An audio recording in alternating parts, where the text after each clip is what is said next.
Hello everybody. Well, I'm quickly going to make a start because we have got a very tight agenda to meet. We've got to be out of this place by 9 p.m. and I think we have already got a large number of questions being submitted. So I'll ask everybody to take a seat and we will make a start. First of all, I think let me introduce the way this proceeding is going to go today. The Hustings, which is particularly directed towards foreign policy and the impact that it is having in various other parts of the world, it's a very rare occasion that foreign policy is being discussed as part of the debate on the general election. This event is organized by the West Midlands Palestine Solidarity Campaign, by Birmingham Stop the War, and it's supported by War on Want, and John is here to speak to you on behalf of War on Want. He's the Executive Director of War on Want. So before I let the chair take over and the proceedings, I just want to say a couple of things. First of all, I think we need to be very sharp in this meeting because we've got a large number of questions to handle. Therefore, we're going to be very tight on timing. First of all, the candidates who are here, according to Ed Miliband, they have actually come for a job interview. So in that sense, they have got a responsibility to be precise in what they say and also to answer the questions and to do that honestly and fairly. We who are in the audience are, if you like, an appointments panel. We therefore have to be very tight in what questions we ask. They have to be precise, they have to be brief and succinct so that the candidates can answer and we can then decide whether they are fit for the job or not. So I think that's how we're going to proceed with this event today. Each candidate will be given 2 minutes to outline their party's policy on foreign affairs. This will be followed by a question by each from the audience, and then each one of the candidates will be given a minute to answer those questions. We would like to keep to those times. I will now introduce Kamal Hawash, who is the Vice Chair of the National Palestine Solidarity Campaign. He is himself a Palestinian and he is going to run the proceedings today. Thank you very much. Thank you very much.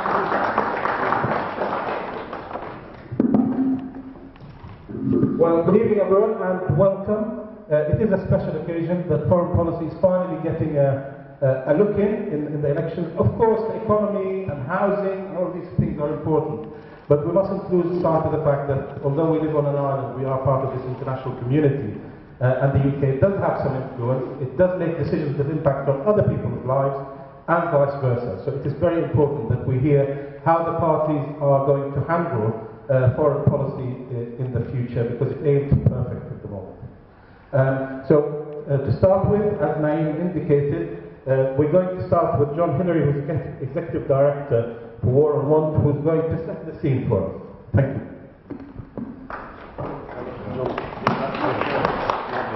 I think John will actually stand up here because nobody's voting for me. I'm just a warm-up act, and so it's better if you can see me and hear me to get us in the mood, even though all the candidates are now looking at you and wondering what's happening behind them. But anyway, I'm really, really pleased to be here. Thank you so much for the invitation. War on Want's very proud to be supporting this Husting this evening. And like Kamal and Naeem have said, I'm really thrilled that we're being able to focus on the foreign policy, because in so many of the leadership debates and so much of the media coverage of the election so far, foreign policy really hasn't had much of a say. And for War on Want, this is really important. We take an internationalist approach to all of the issues of social justice. But more than that, and I want to lay out our cards right at the beginning, we take an anti-imperialist approach. And unfortunately, throughout the last years, Britain has retained its imperialist foreign policy at the expense of millions of people around the world. And I'm just going to start with a few general comments which are going to set the scene perhaps on how the foreign policy relates to the Middle East, and then focus in a little bit more on Palestine, because I know Palestine is one of the features and the focuses of what we're here to discuss this evening.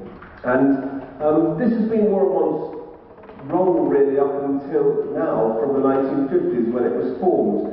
War and War was formed in 1951 when Victor Gallant, left-wing publisher, looked at the extraordinary damage being done in Korea as a result of the Korean War, the extraordinary amounts of money being spent on armaments and the arms race at a time when still the vast majority of people in the world were going hungry, were still suffering under colonial rule. And he basically said, look, we need to change this. If you want to join me in a movement to change this, to rub out the scourge of imperialism and colonialism, and set us on a more progressive, positive path, then join War on Wars. And 10,000 people responded like that, and the movement was born. And I think what's really sad for us today is we see the UK slipping back into what we could term casual imperialism. It's almost as if it's now become a reflex over the last few years that we should be intervening in country after country militarily without any thought as to the future of those countries and simply out of concern for the interests of British capital, if we want to put it honestly. And we've seen that not just with the current government, but it goes back to Tony Blair as well. The liberal interventionist policies which the Blair administration espoused and have now been carried on by the Cameron and Clegg administration into the current era. And that's based on also the ability to go to war in new ways. It's not just about having troops on the ground, like it was in Iraq and Afghanistan. It's about having the ability to project force into different theatres of war without actually being there. So we're talking about drone technology, we're talking about long-range bombings, we're talking about outsourcing war with the increased use of private military contractors, and also getting proxies to fight our wars for us. You don't need me to tell you about the horror of Iraq and Afghanistan. We know that, we've had that properly made clear to us, but I think it's worth us just remembering these were not wars which were fought on a humanitarian basis. These were explicitly wars in order to impose our imperial rule. In Afghanistan, when Britain and the USA went to the United Nations, they didn't say this is about saving the Afghan people from the humanitarian disaster. No, they said this is a direct response to what they saw as the Taliban-inspired, or at least Taliban-protected, attacks on the USA. It was a military assault. In Iraq, we know the pretext given for war, which was soon found to be a lie, was the weapons of mass destruction and then regime change. And in both situations, it led to a disaster of ongoing catastrophe for the peoples of Iraq, for the peoples of Afghanistan, and for the peoples of all of the surrounding regions to them. And really what we've done in country after country is we've left behind failed states, because British foreign policy has not been about trying to reach long-term, durable political settlements. It's been about military rule and then abandoning fractured and failed states to their fate. And that has been the ongoing experience of so many of the countries where Britain has intervened. And it was fascinating, I think, if you look back 10 years, the CIA had already written a document in Iraq about the likely consequence of the invasion of Iraq. They said that we will experience exactly the same blowback from Iraq as was already experienced from the Mujahideen in Afghanistan in the 1980s. As we know, the knock-on effect of our supporting the Mujahideen in the 1980s in Afghanistan was to create this global wave of people coming back to their countries and committing extraordinary atrocities. I'm thinking particularly here the groups who went back to Algeria and were responsible for the appalling civil war in Algeria. And the CIA said, you should absolutely be ready for the same thing to happen again. As a result of the chaos and the communal sectarian violence unleashed by the Iraq invasion, we will see the same blowback afterwards. And sure enough, it's not the people of the West who suffer from this. It's the people of the Middle East, it's the people of Iraq, it's the people of Syria, it's the people of Yemen, it's the people across North Africa, in Libya, which is now another failed state, and indeed into West Africa as well. And this cycle of violence then calls for a further escalation of violence, because people see on their screens all the horrors being inflicted upon the peoples of Libya and Syria, and so the call is, we've got to go in, we've got to have more bombing, more violence, more escalation, and there is never the slightest thought of a solution, a long-term diplomatic, political solution. And that, I think, is the charge which lies at the feet of the UK government over the last 20 years, and that's UK governments of all stripes. But what's interesting to me is that public support for this policy is waning. We saw that in Libya, there was no support for British troops to go in and no support for another NATO invasion. We saw in Syria, the House of Commons recognised the strength of feeling in the country, and they also said we will not be sending troops to Syria. And similarly now we see in Iraq, despite the horrors of what's happening, we recognise that simply bombing and bombing and bombing is no solution for the future. But there is one country which benefits from this chaos, and that country is Israel. Because Israel sees a lot of the enemies which it has had for many years turned into chaos. It sees Syria, which was its bête noire for so many years, destroyed in a cataclysm of violence.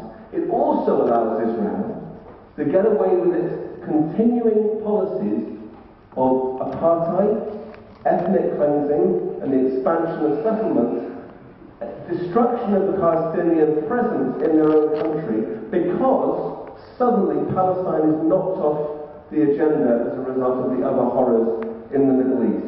And I think this idea of Israel now being able to continue with those policies with total impunity is again the legacy of 20 years of both the Conservative and the Liberal Democrat coalition, and before that, the Labour government allowing Israel to act with impunity. Not just in its ongoing crimes against the Palestinian people, but also in the periodical attacks on Gaza. I mean, how can this be? I met with David Miliband when he was Foreign Secretary at a time of Operation Cast Lead. And as the white phosphorus was descending on the people of Gaza, as children were being killed in the streets, David Miliband dared to suggest we should be upgrading our diplomatic relations with Israel. I was absolutely shocked, as someone who in the past had been a member of the Labour Party, that we could be hearing that from our Foreign Secretary. And now when it came to the latest attacks on Gaza last year, we still have David Cameron coming forward and then congratulating Netanyahu on his victory in the election. This is unacceptable, and we think also of Baroness Warsi from the Conservative Party speaking, I think, for millions and millions of people in this country when she said that policy is morally indefensible. And that's why I'm really glad that we're here tonight to be able to challenge some of the prospective parliamentary candidates here in Birmingham and ask them what their position is on this. Because there are certain things which we know we must do. War on Want is proud to be a member of the Boycott, Divestment, Sanctions movement, the BDS movement. And we've been there for the past 10 years since the call came out from Palestinian civil society for a movement to grow around the world and to hold Israel to account for its crimes. Because we know that our governments have failed us in this respect. We know that our governments have failed the Palestinian people in this respect. So it's up to us, as ordinary people, to take that stance. But it's also, finish just here, it's also the responsibility of those who are standing for office. Those who are in positions of authority, they have a particular role to play. So I'm just going to throw out 3 possible questions. I know I'm not allowed to ask questions, but I'm going to. Do the candidates support the easiest stance in the BDS movement, which is to call for an immediate two-way arms embargo on Israel. This means no more selling of arms to Israel and no more buying in of military technology from Israel. This is the least that we can do to stop arming this ethnic cleansing and this policy of apartheid. The second, we need to suspend the preferences that Israel enjoys in trade with the European Union. The EU-Israel Association Agreement is based on, it's conditional upon, the respect for human rights. Israel has shown completely clearly that it does not respect the human rights of Palestinian people, and therefore the European Parliament has called for the EU-Israel Association Agreement to be suspended. And that again should be a minimum requirement of all people representing us in Parliament. And the third question, which is slightly offbeat, one of the other issues that we deal with a lot is the Transatlantic Trade and Investment Partnership, TTIP. And there's now come a bill through Congress in the USA saying that if the European Union signs this free trade agreement with the USA, then the European Union itself should crack down on Palestinian solidarity movements in Europe. And they specifically said, if you want to sign a free trade agreement with the USA, you, the European Union, should ensure there's no more calls for boycott, divestment and sanctions in your countries. Well, we consider that to be unacceptable, and I sincerely hope that all of the prospective candidates will do the same. Thank you so much for inviting me here, and it's a really good evening. Thank you very much indeed, John, for setting the scene. So yes, we didn't ask some of the questions which may be coming up later, but I'm sure there are plenty more questions people will ask. So the format now will be that each of the candidates will have an opportunity to speak for 2 minutes in response to John. And then after that, we move towards questions that have been submitted in advance of the meeting to the West Midlands PSC, and then there will be opportunities for other questions to be put. And on each occasion, we'll try and get an answer from each of the candidates. I should say that in addition to the candidates I'll introduce in a minute, we have Andrew Mitchell from the Conservative Party, who is planning to come. He's at another Hustings, I know, at the university, but he said he really wanted to come afterwards. And if he doesn't, a group of us met him a few days ago, so we can just feed back a few points about what he said. But to get us going then, and Naeem's going to keep us to time, each of the candidates will have 2 minutes to respond. We're going to start with John Hemming. You get 15 seconds, like if you wave us as 15 yeah, seconds. I will do. Wave. Yeah, rather than telling you when you finished. I will do that, yeah. So, John Hemming from the Liberal Democrats and representing Yardley. Thank you very much. It is on. I thought, why not read from the manifesto where it says, we believe British foreign policy and international aid should seek to promote peace, advance human rights, democracy and trade throughout the world, and counter the global threat of climate change. We believe all people, regardless of ethnicity, disability, gender or sexual orientation, deserve a freer, greener and more prosperous world. Obviously you can get hold of these things on the net, so I won't read any more out. I think there are two things I'd like to highlight from the last Parliament. I've taken the view that I want to be a campaigning backbench MP, not a minister, so I campaign on various things, and some of them relate to international law. I also was on, for all of last Parliament, I was on the Backbench Business Committee, which is the committee that decides what's debated in backbench time. And that committee normally decided things through consensus, apart from about 3 or 4 occasions. And one occasion was whether or not to recognise Palestine. And if you see the minutes, you'll find I moved in the committee that the committee recognised Palestine. And it was that Parliament have a debate, so that it was actually, I moved in the committee that Parliament have a debate as to whether or not to recognise Palestine, and it was agreed very marginally in the committee, and there was a big row about it afterwards. If anyone wants to hear about that, I can tell you. But and then we had the debate, and by a very large majority, mainly because the Israeli lobby didn't really turn up, it was voted that Parliament should recognise Palestine, which I think is an important step towards getting international humanitarian law enforced through the International Criminal Court, which I think is one of the key objectives there. And the other thing I'd like to highlight is the issue of Syria, where again I was campaigning against my party, saying, am I being waved at now? 15. Well, without going into all the details, Parliament stood up on behalf of the people and said, let's stick with international law and let's give the UN a chance to work. Because if we don't give the UN a chance to work, the UN will never work. Thank you, John. So this is Chris Nash, who is representing the Green Party in Husting. Well, to sum the Green Party's view of foreign policy up in one word, in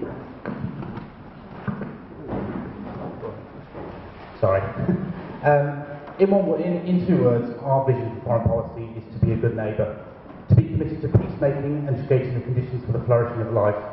To answer John's questions directly, it's Green Party policy that we would have an arms embargo against Israel.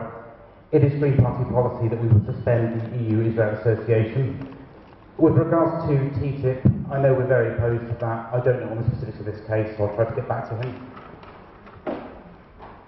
In the Greens, we're internationalists. We believe in a world that is fair, secure and peaceful, where human rights are universally respected.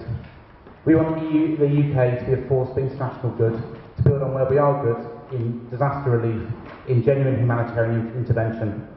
We're not isolationists. We don't want to turn the clock back to some nostalgic past era.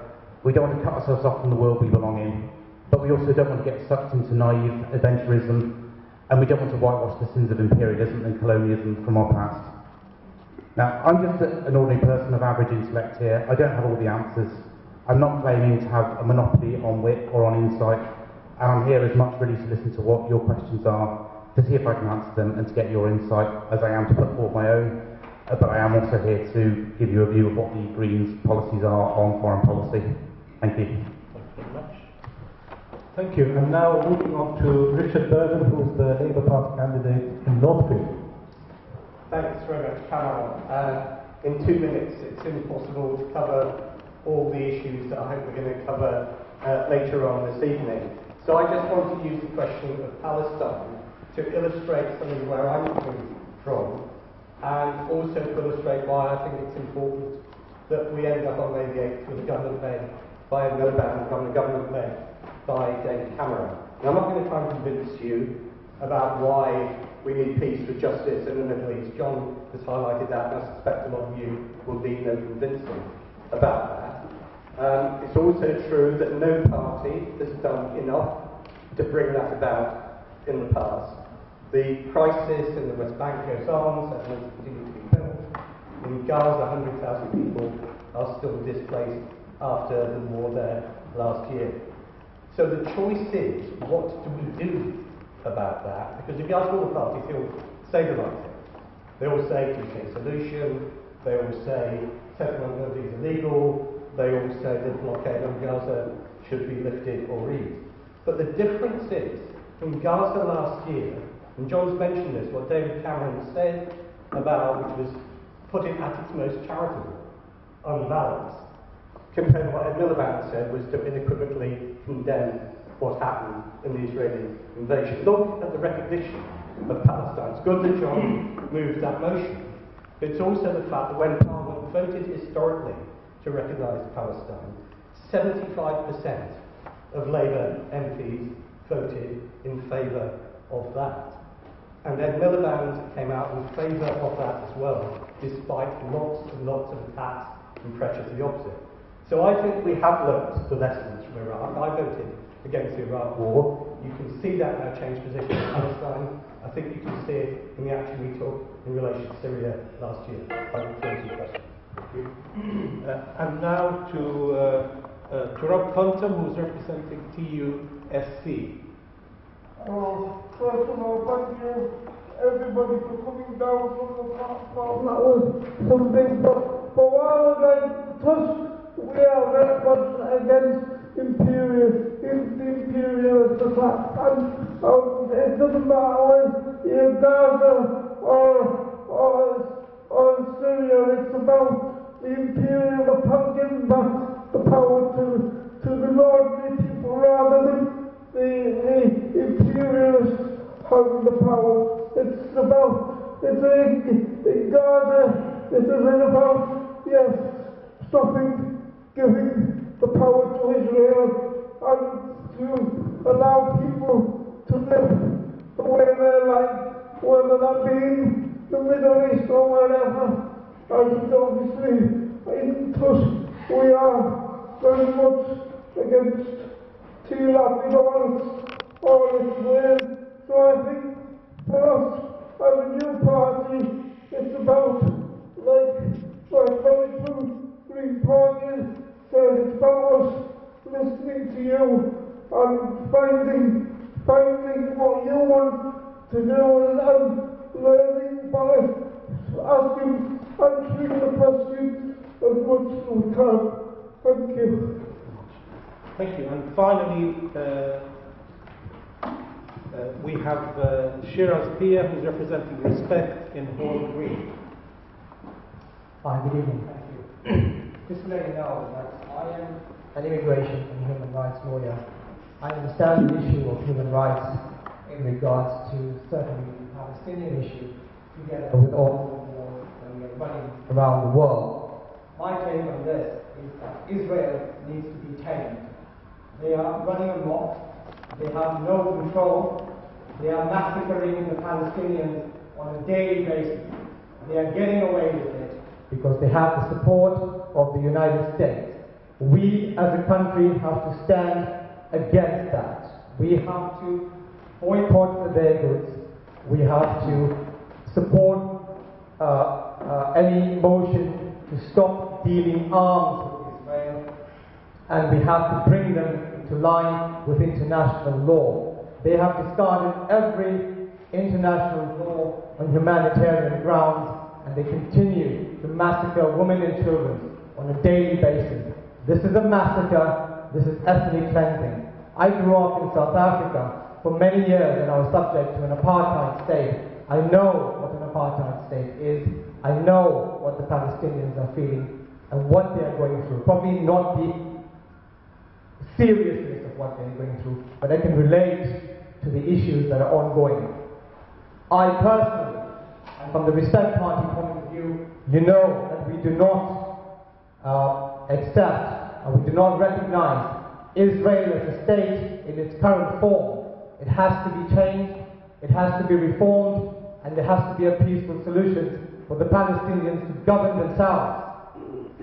And this is where the Respect Party stands in regards to this particular matter, and we've got to fight against these atrocities and the ethnic cleansing of the Palestinians. I will look forward to taking your questions later on, and I'm sure that the Respect Party, as you all know, where we stand in regards to the Palestinian issue and on the other Middle East and African issues here today. Thank you. Okay, thank you very much indeed to all the candidates. I'm happy to take one or two questions with regards to what you've just heard, if there are any. Otherwise, we'll move to the questions that have been submitted. Are there any questions that immediately spring to mind? Right at the back there. Yeah, I'd like to a little bit more statement of their policy on Iraq, because we have this horror of the ISIS kidnapping, killing minority communities. But is that horror a product of the American and British occupation and the killing of 500,000 people? More directly, isn't that a product of the torture of tens of thousands of people in the prison by American troops, by British troops? And shouldn't people be brought to trial in Britain for authorising the torture techniques which were used by British soldiers in that war? So that this monstrous, horrible situation is a direct product of that brutal and occupation. Particularly the Labour Party leadership are completely complicit. Thank you, Stuart. Would you like to have a first quick response? I agree with you. Certainly that a lot of the problems that are going on in the Middle East at the moment are directly descended from our misconceived foreign policy over the past decade and a half. And certainly the point you made reference to the torture and mistreatment of prisoners in various prisons, Abu Ghraib among them, is certainly one of the best recruiting sergeants that terrorism could ever have, that kind of mistreatment of people. So yeah, I'd agree, we definitely should have the people responsible for that brought before international human rights courts. Thank you.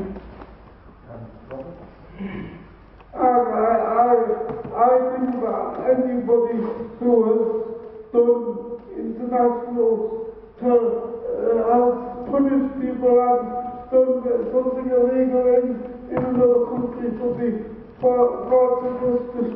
And it doesn't matter who they are and who sanctions it, of course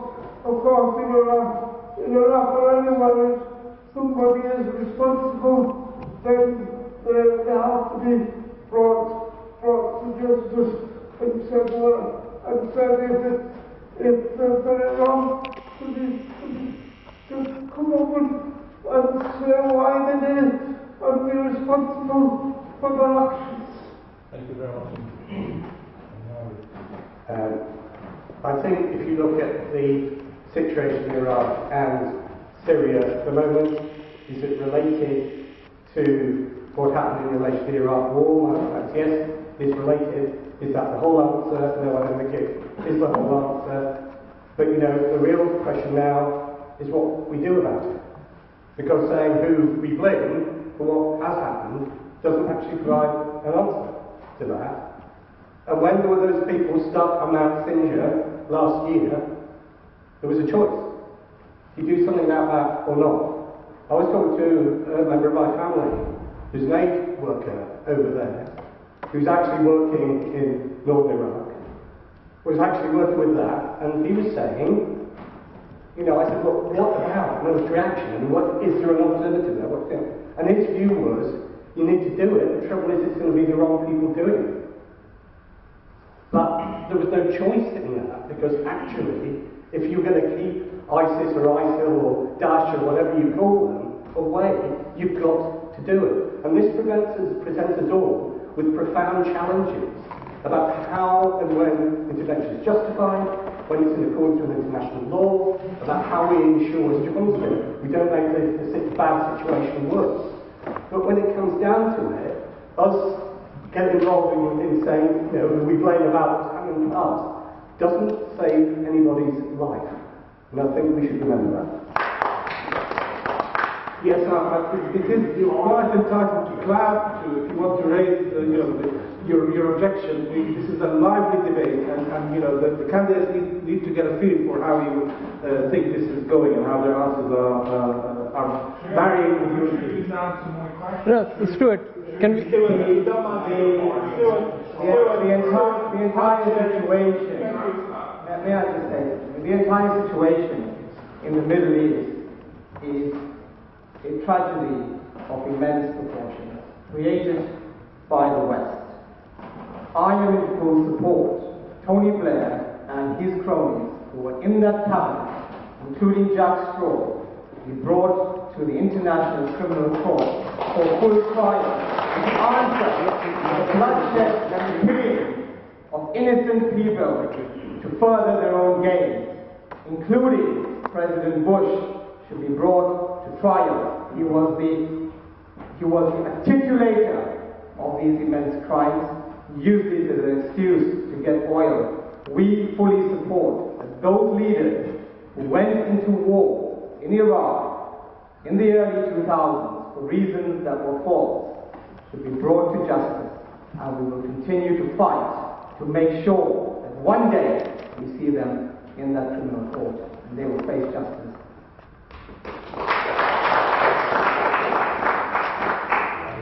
The International Criminal Court was set up in such a way as basically it's a backstop if you don't make progress in the country concerned. We have, I think it was a 2000 Act, International Criminal Court Act, which establishes the same law in the domestic courts here. So if anyone wishes to issue a private prosecution, and they have the evidence to issue a private prosecution against anybody, under that law they can do so. My own personal focus, however, is in how we can improve things throughout the world by trying to reduce the dual standards that tend to apply.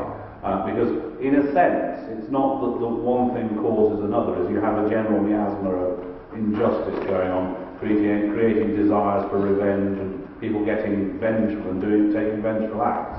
And if we're going to get a more peaceful world, we have to drive towards strengthening international law, humanitarian law and the like. The difficulty with the Rome Statute is that well, basically, countries have to agree to be covered by the Rome Statute for a case to be potentially transferable to The Hague. It starts in a sense in the lower courts, but if the lower courts don't accept it, then it can go to The Hague. If a country does not accept that jurisdiction, it can only go to the ICC through the Security Council. Well, obviously, the US will veto anything going to the Security Council in respect to Palestine, which is, although Israel and the US signed the original document, they also said we don't think it should have any effect on us. And that's, these are some of the absurdities that go on. And in my view, I will focus my own. We haven't managed to get Chilcot out, for instance, yet. And my personal effort's going into trying to sort out the future. Thank you very much indeed. I think we will move now to the questions that were submitted, and there will be, I promise you, ample time to bring back some of the questions that you have. Okay. Naeem has them all submitted to him, so he will tell us who's going to I think the next person to ask the question would be Phil. Good evening. Last week, over 40 international aid organisations working in Gaza, including Oxfam and Christian Aid, reported that the destruction that Israel caused in Gaza last summer remains unrepaired due to the Israeli blockade of Gaza. Those aid agencies are asking the international community to take sanctions against Israel for its violation of international law in blockading Gaza and preventing aid from reaching the desperate Palestinians living there.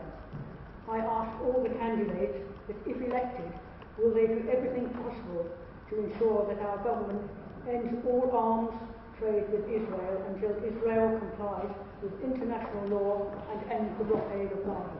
Thank you. Okay, thank you. So, about a minute to respond. The only way to stop Israel is to take serious action against them, and I cannot understand why we as a country, the United Kingdom, are so scared to take any action against Israel. So what is this financial repercussion from the Americans or from Israel itself? We should not be scared. We should stand for what is right in this world. We should stand for humanity. We should stand for the protection of Palestinians and to lift that blockade. And we should start initially, because we are one of the biggest suppliers of arms to Israel. We should stop that immediately. We should boycott it. We should be against it. And we should lobby to make sure that not one single bullet is supplied to Israel. The moment we start hitting them where it counts, they will start to change. It happened in South Africa when we didn't have any international sporting, but we hit the apartheid government where it counted. Yes, small actions lead to bigger results. That Mandela had proved over many years, and he's achieved an immense amount of progress in South Africa. And we need to treat the Israeli state with that same approach and make sure that we hit them slowly, and eventually they will succumb to international law, because they love money, they love war, and if they can't do it, they will then come back to the negotiating table to talk to the rest of the world to stop this atrocity. I'd like to make 3 points. The first is, I think we need to sometimes miss a trick in asking British governments to do something other than what is theoretically the British government's existing policy. And that's actually the answer in relation to the arms embargo on Israel. Because we are meant to operate. I was on the Committee on Arms Export Controls in the last Parliament. We operate under arms control criteria that say that we should not export any weapons or any parts of weapons if they're to be used for external aggression or internal repression. That's a consolidated criteria across the EU. That's what's happening. It's being admitted, it needs to stop. It doesn't need a new policy, it needs a current policy to be implemented to achieve that. In relation to the blockade on Gaza, yes, it does need to end. It's absolutely appalling what is going on there. But again, I think we need to ensure that we don't fall into the trap of just counting up how many shipments of humanitarian aid end up finding their way into Gaza. Gazans need a life, not just a life in a prison that gets a few more supplies coming in. That means exports are as important as imports, and it means they've got to have the same freedoms that people elsewhere. Last thing I'll say, it goes back to John's point about the EU-Israel Association Agreement. We can say we want to suspend it.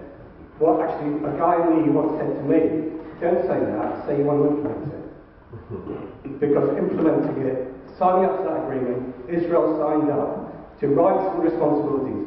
Rights to have trade preferences, responsibility, respect for human rights. They don't do the second, they don't get the first, in my view. Thank you.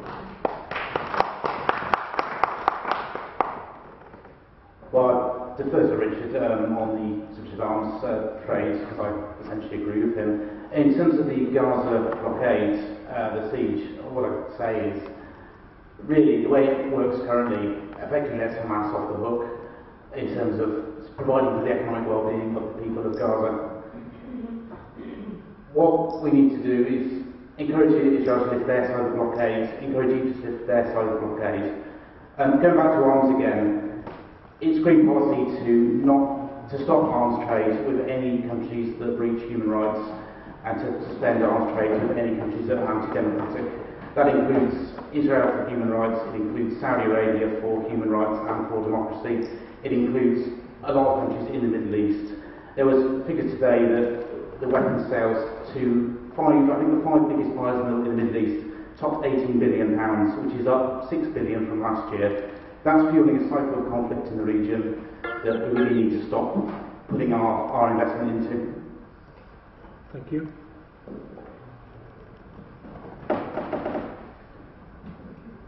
I kind of disagree with most of what people said. Of course, we hope to immediately be forced to stop the weapons from going into Israel and allow all aid and all people to get to support the people.